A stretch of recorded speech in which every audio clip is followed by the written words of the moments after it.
Hi, everyone, and welcome to AB Conversations, where we will help you CFP your way out of it. A podcast where you get into the minds of a couple certified financial planners on how we think and feel about everyday financial planning questions and what should really matter most to you. A healthier financial life starts now. Hey, Adam, how are we doing today? Doing just fine. How about Good. yourself? Excellent. Yeah. Excellent. Excited for our podcast today. It's a good one. I feel like we've been working on it a little bit. There's a lot to unpack here. Yeah. Yes. There's many different ways that this one can kind of go. Yeah, and I think it really, let's just jump in. It speaks Yeah. to the relationship, and I'll even say long-term relationship with clients. Oftentimes we are kind of tasked with answering big questions like, am I going to have enough money to do what I want to do and not run out of money? And you think about all that goes into answering something like that, not just for us as planners, but like for our clients.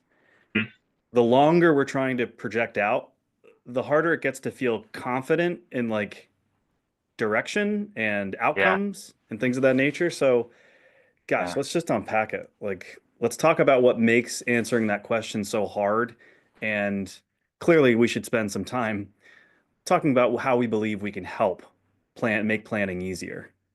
Yeah. Yeah. Even just something as simple as, well, go through the thought exercise, who I was 10 years ago, right? Theory, the title of the podcast, who I Yeah. was, maybe in 2015. How does that compare to how I am now? And for a lot of people going through maybe some self-reflection, I think it quickly becomes apparent.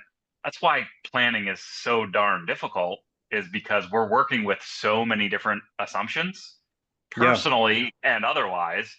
But there's this illusion, right? In the behavioral finance world, it's either the end of life illusion or the kind of the end of history illusion that is on both sides of the extremes of who I am now is who I will forever be. And the way that I think and feel about certain things is how I will always Yeah. think and feel about these things. So if that's the case, then planning in theory is very easy. But studies kind of show that people underestimate the amount of change that they may go through. And the flip side is also true, where people may expect more evolution than maybe they actually experience in life, which again just makes it very hard to plan for 5 years, 10 years, 30 years into the future when we're thinking Right. about retirement. Am I making decisions today that I'm going to be locked into for the next 25 years? That doesn't necessarily feel great. It's amazing. I'm really glad you started there because it's not just the change that we know they will go through, but it is the change around them. And I'm glad you brought up assumptions. We're not just talking about change in their life and in the world around it, but the assumptions that we have to make that are these calculations, right? People come to us and we were kind of trained, you and I, the whole Mm-hmm. idea of SMART goals. Like, we got to put numbers to these things. How much time are we working with? What is that end goal? What do we need Yeah. to do to get there? And while I get it, it's fun to like think about a math equation having a crystal clear number at the end of it. That is just not planning. That's not the Yeah. way that it goes. And I Yep. know we say it like within our own walls, and we probably transparently say it to clients too. We can build whatever plan we want right now. It's already out of date, right? Things Mm-hmm. are going to change.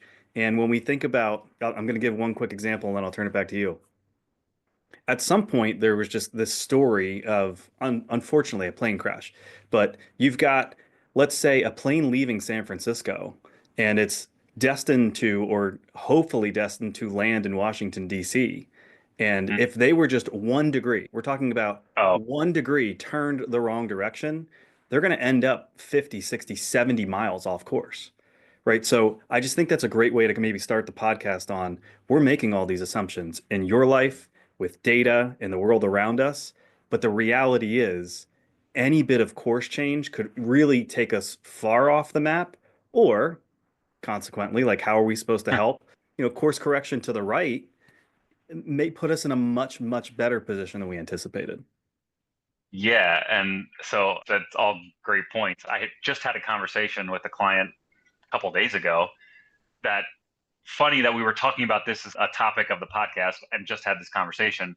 This client recently retired, had been visiting this very remote piece of I'll say land, right? It's forest and lake and just very serene land in Minnesota, and Yeah. have been visiting there for the last 30 years. Loved it, retired, bought a little plot of land, started to do some of the work, to enjoy this spot of quiet for himself, and quickly found out it's not what it was.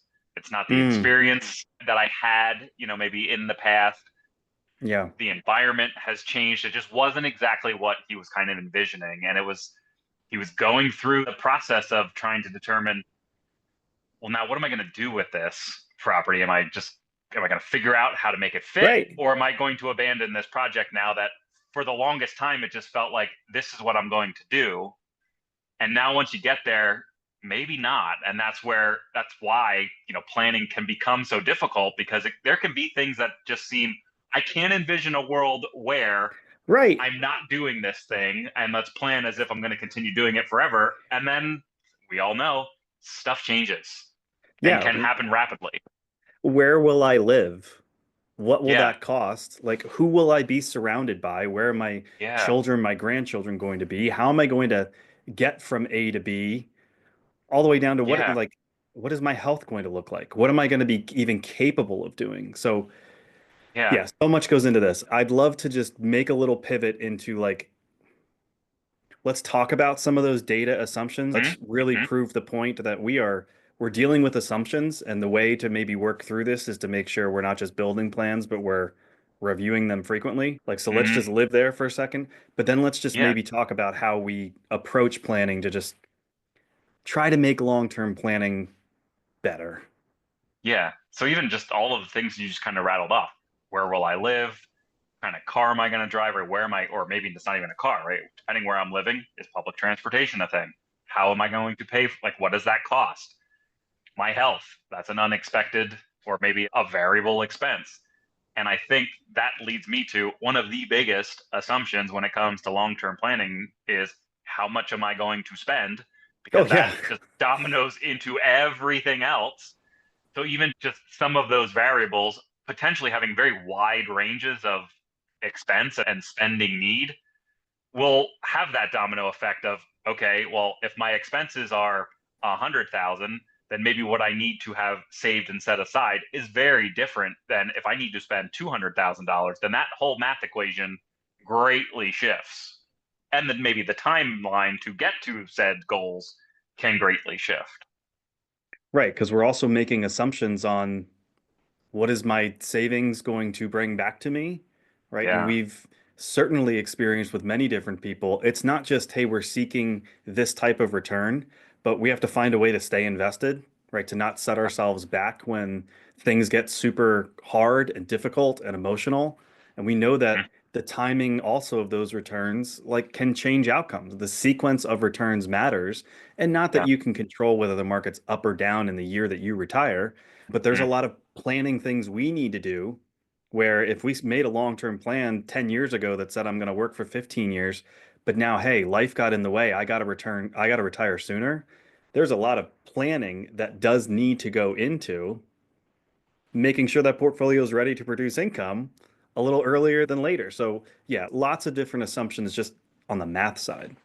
Yeah. And to that end, maybe diving deeper, it's not just your own kind of personal side of things where some of that you can control. It's what's happening in the world around us, right? Again, use the 10-year look back, Mhm. 2015. How different was the tax code in 2015? How different were expenses and inflation 10 years ago? Like all of these things have influence over your situation that are out of your control. So sometimes you're the royal you in this scenario, right? All of us have to find ways to adapt to these new environments. And these moving assumptions, we often say, planning doesn't happen in a vacuum. You pull one lever and now in theory, that adjusts 10 different ones. And we want to avoid some of those unintended consequences. So it's not just, well, here's what I can control and here's what I'm going to worry about. There are often a lot of other variables and assumptions that go into long term planning that, to your point, we can't control. But then that's where that ongoing review needs to happen so that if course corrections are needed, it's more, I'll go back to maybe our analogy when we talk about making changes to our investment portfolios. It's the dimmer switch. We're making small adjustments rather than we're so far off track. Now we have to take a huge course correction. And usually those require multiple steps and maybe some not so kind trade offs when you're making big moves that may not feel as comfortable than just making small tweaks over time. Yeah, no doubt about it. So I think that's going to speak to, and let's maybe move into what are some of our philosophies and like how can we make sure we're doing everything we can to help people through this process. Yeah. I think you hit the nail on the head. When we started our career, I almost looked at financial planning as like a transactional experience. Mm. Somebody hires us to draft a plan, and then, I mean, we've heard it from recent clients that hired us just last year, like, hey, just build the plan for me, and I'm really good with implementation, and then that should carry me for a period of time. And that may be true, but I Mhm. do want to recognize that there's problems with that, right? Not only are there going to be changes and little course corrections that we want to make, but I think over time we also find that like priorities may change. We For find sure. that relationship things change, jobs change. There's just more change than we often think. And just like a more recent podcast, we're big believers in the whole fix, fine, flourish, right? It's Mhm. okay to be in a fine stage, but what we really need to find the opportunity then to do is make sure that this plan is still truly aligned to the things that are going to serve you. And that's where I think long-term planning needs to be broken down into these small, bite-sized pieces. And while I know we probably have clients that roll their eyes when they hear from us, hey, it's time for us to review this. Yeah. I don't believe we come out of those meetings and they go, that was a waste of time. We're learning more things about them. They're hearing more things from us on things that we need to pay attention to. Yeah. And I would say oftentimes, even if it's just checking that box to make sure nothing needs to change, that is still a positive outcome, right? Better to review it and say, great, we're still in great shape rather than the opposite of, we're fine, we'll talk later. Years go by and now we reassess, or now we finally get together and review. And it's all of these different things have changed. And now it does feel like there's a lot more heavy lifting to get back on track than had we just stayed on top of it over time. It's very I mean, natural. think about our meeting yesterday. Like, client comes in, had just recently bought a second Yeah. property. Like, they're Yeah. planning ahead for retirement. They take this mortgage. We make the plan to like pay it off. Gosh, this is the same client like experience 2 weeks ago. Like, we made this Yeah. plan to pay it off, and in both cases, they came in and like not a proactive conversation. Just, oh, you know what? We took our cash reserve and we paid it off. Like, we just didn't want to have it. All right, Yeah. totally fine, right? But there's Yeah.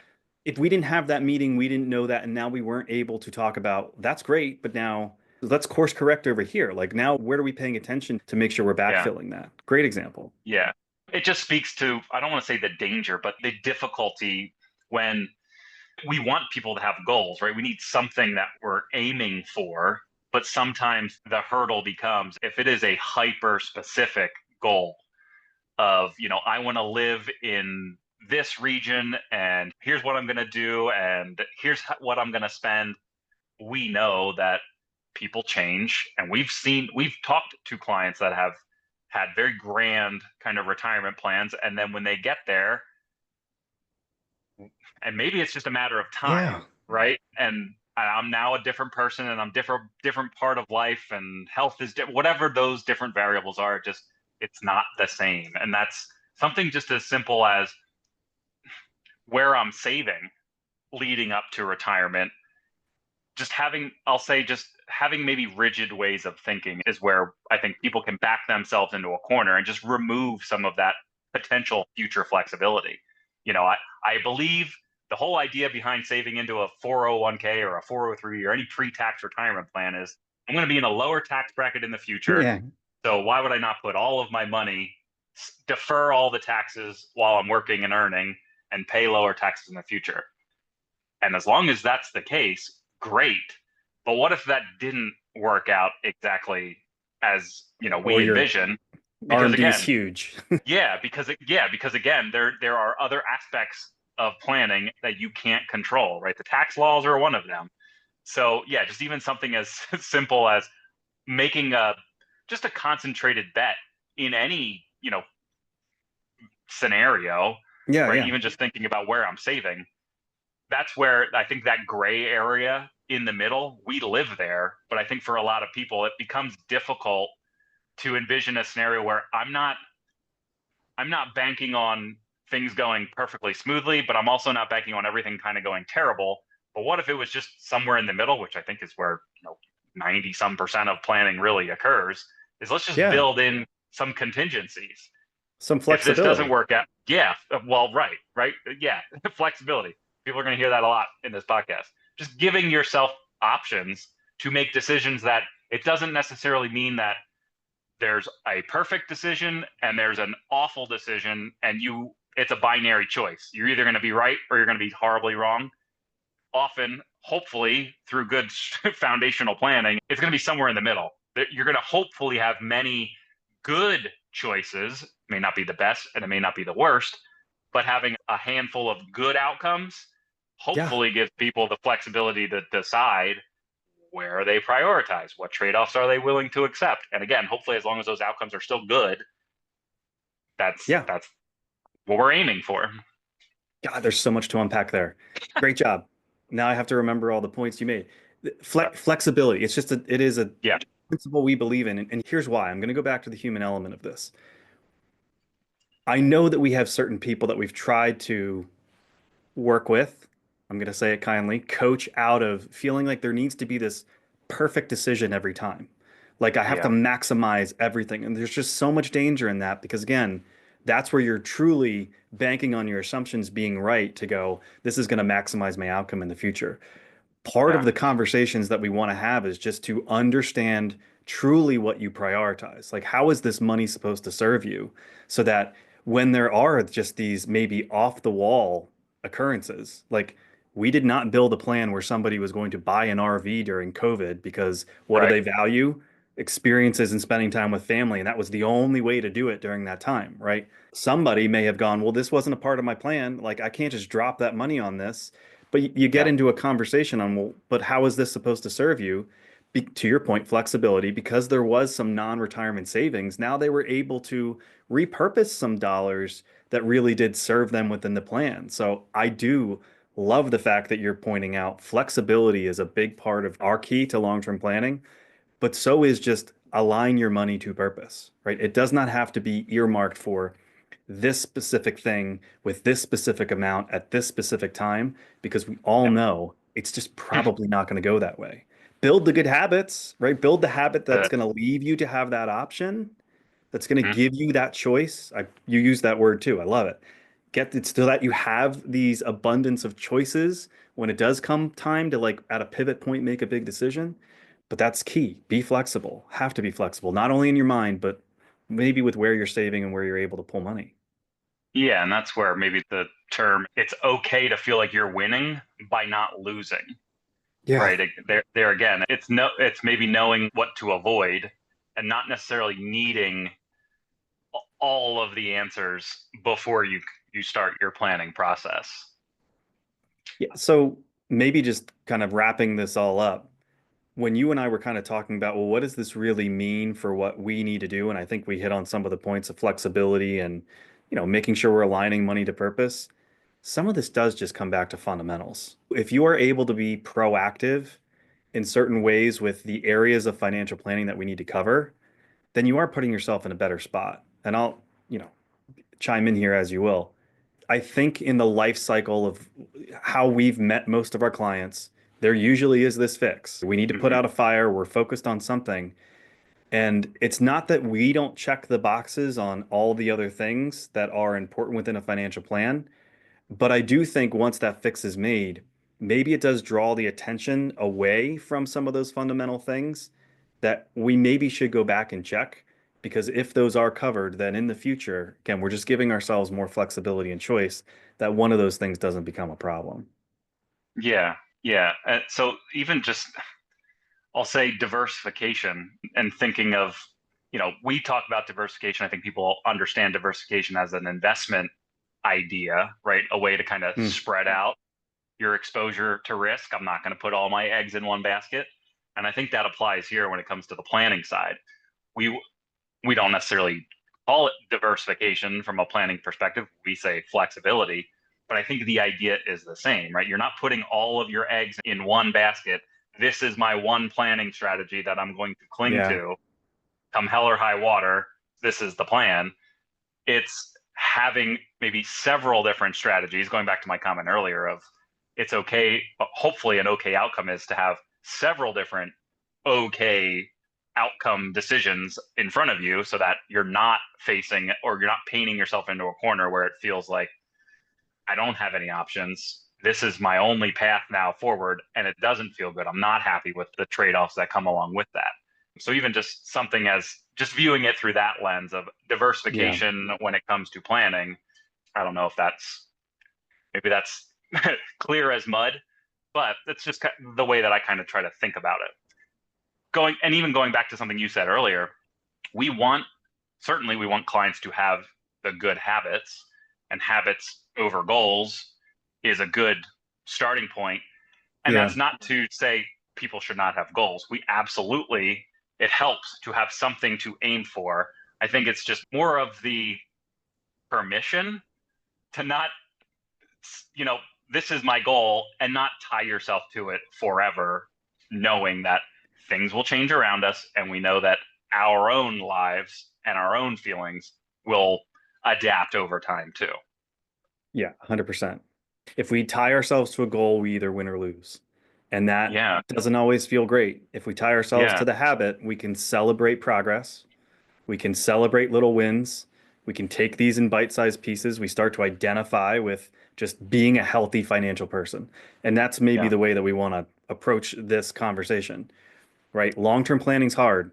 We're gonna go through hiccups. Things are gonna change. As long as we can continue to identify as a healthy financial individual, then we'll be here to check in. We'll be here to help make adjustments. But Yeah. psychologically, we don't want you ever waking up in the morning and going, I don't know where I am. I don't know if I'm doing the right things.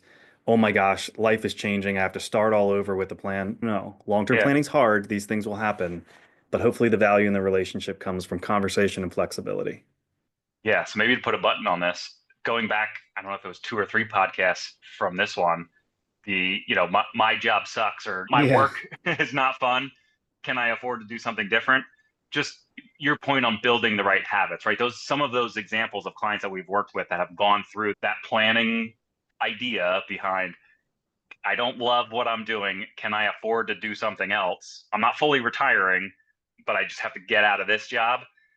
They were able to do that because they had the good foundation, right? They had the good habits. They gave themselves flexibility when that time came because of what they built on the front end. So I think that proves the point that we've seen that come to fruition with clients. Yeah, bingo. So if you got a plan, let's check back in on it. Yeah. Yeah. This is good. I think this is like kind of our bread and butter. So I hope the energy came through for people. Planning can mean a lot of different things. So, for Sure. us to kind of describe what we really mean and I think what it really entails, there's data, I get it. But planning is far more frequent conversations and talking through things, making sure Yeah. we're aligned. Yeah. Yep. Well said. All right, sir. Till next time. Okay. See you then. Bye. See ya.